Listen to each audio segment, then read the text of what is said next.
It was a typical Saturday morning when everything took a sharp, unexpected turn. My wife and I were simply walking to our car in the driveway, heading out to grab coffee, when she showed up.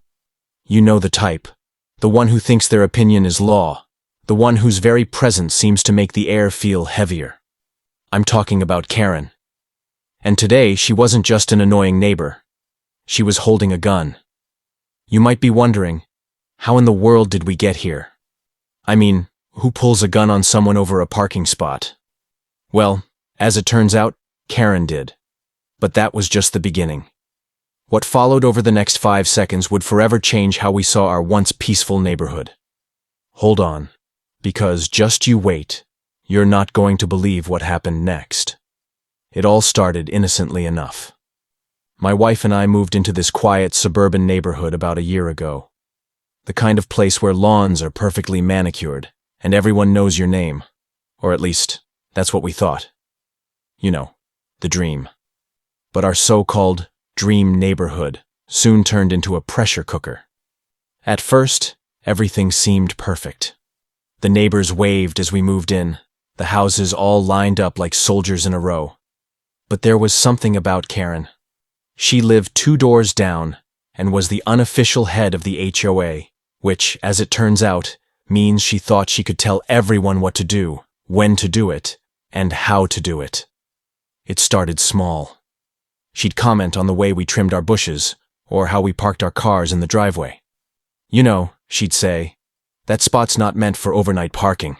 At first we thought she was just being helpful, friendly. But then, the help turned into complaints. Then came the fines, a warning for trimming the hedges too aggressively, a letter about our mailbox not being up to her standards. It felt petty. It felt personal. But the real kicker was when she showed up, unannounced, at 8 a.m. on a Saturday, to tell us our fence was too tall by a few inches. And when I told her I'd fix it, she didn't leave. Instead, she stayed, watching, waiting for something. That was just the beginning, I thought. Little did we know, things were about to take a much darker turn. The first big incident happened when Karen called the city on us for violating zoning codes. Over a tree. Yes, a single tree we had planted in our front yard. She said it was too close to the sidewalk, and that it might cause sidewalk erosion. Now, I'm not an expert on trees, but I do know that's not a thing. Or at least it wasn't until Karen made it one. The city sent an inspector, and guess what? The tree was fine, but the damage was done. Karen was relentless. She started showing up at odd hours, taking pictures of our yard, making snide comments about the way we kept the garage. Every time we tried to have a normal day, she was there, watching. One day, I came home to find our trash cans mysteriously knocked over, garbage scattered across the driveway. No note, no explanation, just a mess. When I confronted Karen, she laughed. Well, she said, if you didn't leave the cans out like that, maybe the wind wouldn't blow them over. It felt like a personal attack. We didn't back down. That's the thing. We're not pushovers. So, we started to push back, filing complaints about her behavior, asking other neighbors if they had similar problems.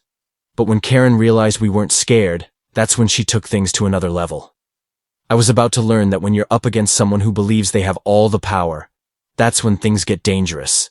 And believe me, she wasn't going to stop. We had a choice. Let her continue to rule our lives or make a move. It wasn't long before I realized the key to this entire battle was the HOA. And Karen was just a puppet, pulling strings from behind the scenes. But it wasn't just about fighting petty fines or defying her orders anymore. It was about taking back control. I started making calls, digging into the HOA's legal structure. Did you know that most HOA rules can be challenged in court? I didn't, until I did some digging. Turns out, there were a few glaring flaws in their rules, and the HOA was pushing a lot of the issues in a way that wasn't exactly legal. There were certain votes that were being passed without a proper quorum, and bylaws that were being violated. This was our in. But the best part? I wasn't doing this alone. Our neighbors, several of them to be exact, had started to quietly rally around us. Little by little, we gained support. Each neighbor who had faced Karen's wrath quietly signed on to my plan. We were about to flip the power dynamic on its head. And Karen had no idea what was coming. I could almost hear her smug little voice in my head. "You'll never win." Well, Karen, I had a plan. The moment of truth arrived. We had all the evidence we needed. Every violation, every complaint, every moment Karen had tried to intimidate us. Armed with the truth, and a team of neighbors who'd had enough, we went to the next HOA board meeting. It wasn't just a meeting. It was the meeting. And in that moment, everything felt like it slowed down. The room was packed, Karen sitting up front with her usual smirk, confident she was untouchable. I presented the evidence one by one, the illegal votes, the bylaws they'd ignored. I could see her face change from smug to angry. As the room grew tense, one by one, my neighbors started speaking up, others who had been bullied, others who had been silenced. Each word was like a shot, and Karen's fortress began to crumble. And when it was over, the board voted unanimously to remove Karen from her position. The HOA would be reevaluating its practices, and her power was gone. Karen, once untouchable, was on the ground, knocked out by the very system she thought she controlled. "You think you can intimidate us?" I said, walking out with a smile. "Not anymore." And just like that, the balance shifted. We didn't just win a battle. We reminded everyone in that neighborhood that the people have power. The lesson?